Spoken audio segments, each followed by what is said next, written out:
Welcome, courageous widows. It's Denise Deelwaard here, and welcome to my channel. It's lovely to be able to connect with you. Please, if I can ask you just one thing, can you please like and subscribe to my channel and hit the little bell, because what that does is it makes sure that Courageous Widows gets in front of, and that the algorithm puts it out to other widows that are struggling with grief as well. So by you doing your little bit, we're actually growing the channel and helping other widows heal beyond their grief and be courageous and step into the unknown, to step into your new future. Today I want to really talk about surviving widowhood. What is widowhood? How do we survive? I remember when Martin passed away, oh man, I didn't know how I was going to live. I didn't know how I was going to survive. I was so afraid of my new life. I knew my life had ended. I knew that I couldn't go back. I knew there was no going back. But that was all intellectual. Yeah, we know it intellectually. But do we know it within our heart? How do we move forward? How do we survive this? So, settle in, grab a cup of coffee or wine, whatever your time zone is. I'm in Australia. I'm heading into summer, so you can see I've got my summer tops on and enjoying it. I'm actually in Queensland, so I'm in the tropics. So, yeah, life is good. I'm here to say that life is good. And you can survive this widow thing. And I like to say this widow thing. But it does take courage. It takes commitment and it takes courage. It also takes being resilient and not going down and staying down in that, what I call the victim of being a widow. I unfortunately see so many ladies, I've been a widow since 2009, and I've been helping ladies since then rediscover who they are and reimagine a new life. And unfortunately, along these many years that I've been helping widows, there's a lot of ladies that feel, oh, I will never heal. I will never get to that stage in my life. My life is over. I cannot move forward. That's a grief mindset. What is a grief mindset? A grief mindset is when you make up your mind that this is it. This was you. You got married. You had the love of your life, and now they're gone.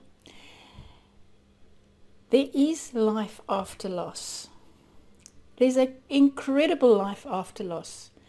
But only if you have the courage and the resilience to grab it. It's a decision that we make.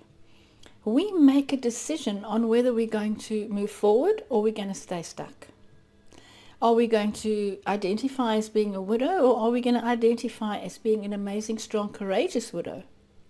It's all up to us. It's up to you.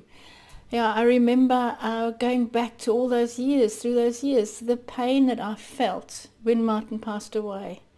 The fear. I was so afraid to do anything. I was afraid to move forward. I was afraid to look back. I was afraid to do anything. And of course, I did what everybody does and what everybody tells us to do. Just wait for time, Denise. Everything's going to be okay. You're going to be okay. Just wait for time. So I settled in and I started waiting for time. It wasn't working. I was in fact getting worse. And man, I see that with all my clients. I see it with so many widows. It's the worst advice that you can actually receive. It's bad advice. Stop waiting for time. Stop waiting for others to heal you. You have to heal yourself. Now you can ask for help, but nobody has that magic wand where you're going to wake up tomorrow and you're going to be all okay. We have to do the work ourselves. I reached out for help. I reached out to a psychologist, and guess what? She told me, she said, Denise, it's going to take you 5 to 7 years before you feel you again. And you have to wait for time, and you're going to have to go through the 5 stages of grief. And I freaked. I really freaked because I don't know about you. I didn't want to stay the way I was feeling for the next 5 to 7 years. And that's when my journey really began. I started looking and saying, well, thinking, man, there's got to be something else out there. Surely there's got to be something else out there. Now remember, this was 15 years ago. So, this is back in 2009. And it was like, what else is out there? There wasn't much. In Australia, we don't have Grief Share, so I couldn't join Grief Share. And in hindsight, I'm actually very glad about that, because I've since learned, and what a lot of you ladies in the US with Grief Share have, is that you're just repeating your story all the time, which that doesn't help either. It really doesn't. Keeps you stuck. It might make you feel better that there's other people in a worse situation than you, but it doesn't help you move forward. There's no transformation. So in hindsight, I'm glad I didn't do Grief Share. I couldn't join Facebook groups because Facebook wasn't what it, back then it wasn't what it is today.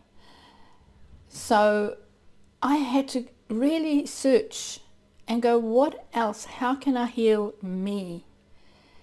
And that's when I had this aha moment, is that I have to heal me. That's exactly what I need to do, not heal my grief. So surviving widowhood is healing you on an inner core level. It's learning to love yourself. It's learning who you are. Who am I now? You're no longer a wife. You're no longer a mother, even though you've got children. A lot of you have got older children. If you've got younger children, your role as a mother has changed. You're now a mother and a father. So who are you? Who am I? That was my biggest challenge. It was, and so many of my clients as well, it's Denise, I don't know who I am. I've lost my identity. What happens when we lose our identity is because we lose our role, okay? So we lose our role, and because we lose our role, we lose our identity. Who am I? What is my role? Why am I here? When we lose our identity and our role, we lose our self-confidence and we lose our self-worth. And then we start retreating. And that's when we very quickly can become the victim of our grief, the victim of our circumstances. And that's when we need to reach out for the right help. Now, I reached out for therapy, and a lot of my clients do as well, grief therapy. And that just doesn't work because it's talk therapy. It's talk therapy. We can't talk our way through our grief. We have to take action. We have to make action steps. We have to do the inner work on ourselves. We have to really recreate a new life for ourselves. But how do you do that if you don't have help? If you don't have the right help? You can't. It's impossible because we keep bumping up against ourselves. We bump up against ourselves and then we come back down again. And then we stretch and grow again. We might read a self-help book or a grief book and we feel fantastic. And we go, yep, this is what I'm going to do. And we do it maybe for a little while and then we go way back down again. And that keeps you constantly on the grief roller coaster. Up, down, up, down, up, down, up, down. And then, of course, don't even talk about triggers. Suddenly, it could be 3, 4, 5 years later that you can get triggered. Because when we suppress our grief, when we don't feel our grief and we don't feel our pain, we don't acknowledge our pain, we do things like keeping busy and doing all sorts of things except feeling. We start to feel a little bit better. And we think, I'm doing okay now. Yep, I'm getting there, everything's coming good. But then suddenly, out of the blue, and like I said, it could be 6 months, a year, 5 years, 15 years later, something out of the blue hits you, it triggers you. And you go, man, where did that come from? Now, all triggers are unhealed grief. It's an unhealed emotion. Grief is an emotion. It's energy in motion. If you look at the word emotion, it's energy in motion. So grief and the loss of a partner, the loss of the love of your life, is very different to losing a mother or a father. or a brother, because you lose your life. You have to start a new life. We cannot and absolutely cannot continue our old life, because that book is closed. That book is closed. Like it or not, we can't reopen it. And I hear so many widows say to me, Denise, I just want him back. I just want my old life back. Now, with that kind of thinking, we stay stuck in the past. So with my flow method that I developed, it's you got to feel. The first is the feel. We have to feel, and we know what we're feeling. Then we can let go. Now, what is letting go? Letting go is most definitely not letting go of the love or letting go of the life you had together. Letting go is letting go of those emotions. Yeah, letting go of the pain. It's letting go of the stories that you tell yourself. It's letting go of the way you speak to yourself, the way you expected your life to go. Yeah, we all expected our life to be different. I thought I'd be old with Martin. Instead, I was 51 when he died, and he was only 55. We never saw old age together. Never. Yet we always said, oh, we're going to be this grumpy old couple that's going to be looking at everybody. And, we were going to be this grumpy old couple still holding hands. But that wasn't in my future. So after Martin died, I had to recreate my future. And this is what you have to do as well. It's not easy to just recreate a future for ourselves, because we have, and this is where it really is so important to realize, is that we have lived our lives in a certain way up to where we are now, right? We have our beliefs, we believe certain things, we have rituals that we do the way we do them. And suddenly when we lose our life partner, when we lose our husbands, all of that gets tested. All of that is like, what just happened? And we try and cling on to those beliefs and onto those rituals and onto how it was. But we can't. We have to let it go. And that's where I help so many of my clients, is in the letting go, the feeling and the letting go. Because it takes resilience. It takes a certain way of thinking. We have to change and we have to transform who we are. We have to grow into a new person. How do we do that? It's personal growth. But we have to be open to that as well. If you're not open to growing personally, and you're not open to recreating a new life, you're shrinking. All I can say is that you're shrinking yourself to your circumstances. What if you could wake up in the morning and go, wow, what a beautiful day today. What has the day got in store for me today? What has the universe got in store for me today? What if that could be the way you woke up every morning?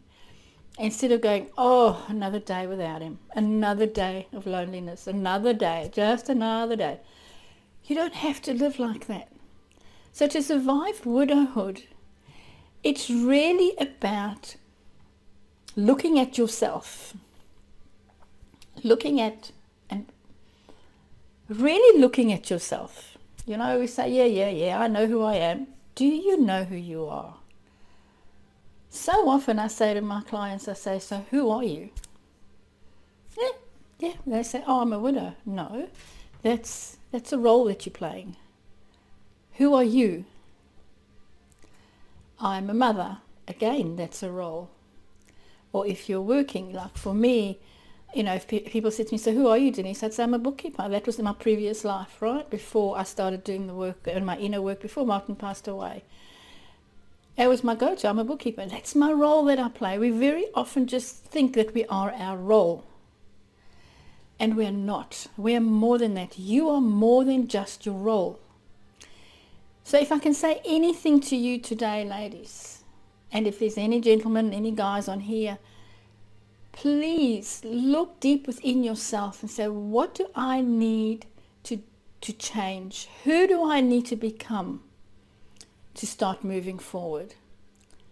And remember, reach out to me. I've got all the links and everything on how to reach out to me, how you can work with me if you choose to, if you want to work with me to really accelerate your healing and your growth. But most importantly, this is about you now. This is your next journey. It's not even a chapter. It's a new book. So, I always say that book that we had with our spouse, with our loved one, with our husband, closed. The minute that they died, we died. Our life together died. But human nature is that we want to cling on to that. We want to hold on to that. We don't want to let it go, because if I let it go, I'm just not going to be able to. Oh my goodness, if I let go, I'm going to forget about our life together. I'm going to forget about everything. No. When you let go, you create space for more love to come into your life. Now, I don't mean love of another person. Love for yourself, love for your kids. If you want love from somebody else, you've got to heal yourself first. You cannot start another relationship if you're still feeling the way you are, because you're taking that person with you, that broken person, that hurt person with you in the new relationship. And that very rarely works. So it's really about going, okay, well, who am I now? These are the questions to ask. So surviving widowhood is asking the deep questions. Who am I now? Who am I now without my partner? Who am I? Write it down, journal it. Who am I? Okay, who do I want to become? The second question, who do I want to become? Don't ask, who do I want, what do I want to do? Because you're not a human doing, you're a human being. So it's who do I want to become in my next journey? Because this is a next journey, and it's regardless of your age. I have clients that range from at all ages, from young widows in their 20s to widows in their 80s. So there's no age limit. The only limit is the limit that you put on yourself. So surviving widowhood is really releasing that and going, okay, who do I need to be? What do I want to achieve in my life? And then going within and doing the inner work. We have to learn to love ourselves. Not give to everybody else. We so want to just give to everybody else. We want to keep everybody else happy. You need to keep yourself happy. So that's how you survive. You start surviving widowhood. You change your focus. Change your focus to love. Change your focus to your future. And I know it's not easy. That's why I do what I do. That's why I've got the Flow Grief Academy. That's why I've got the program, the Flow Grief Release program, so that we can work together. And within 8 weeks, you can have a whole new life. So ladies, reach out to me if you feel the need or not. And if I can ask again, I really want to start this movement of us widows, courageous widows, helping each other. It's so important that there's a space, there's somewhere for us widows to land. So please click the like button, subscribe to my channel, and hit the notification bell. What happens when you don't subscribe is you don't get notified of when my videos and my trainings and my talks are coming up, so you don't know. Also, the algorithm doesn't push it up to other widows. So it's not getting anywhere, if that makes sense. The only way we can do that is to support each other. So I love you lots, and keep doing what you're doing. Reach out to me. You can book a call with me. There's a link there to see what's in what I do, how I do it. Get to know who I am. And most importantly is start loving you. Start putting yourself first. Thanks for sharing your time with me today. Bye for now.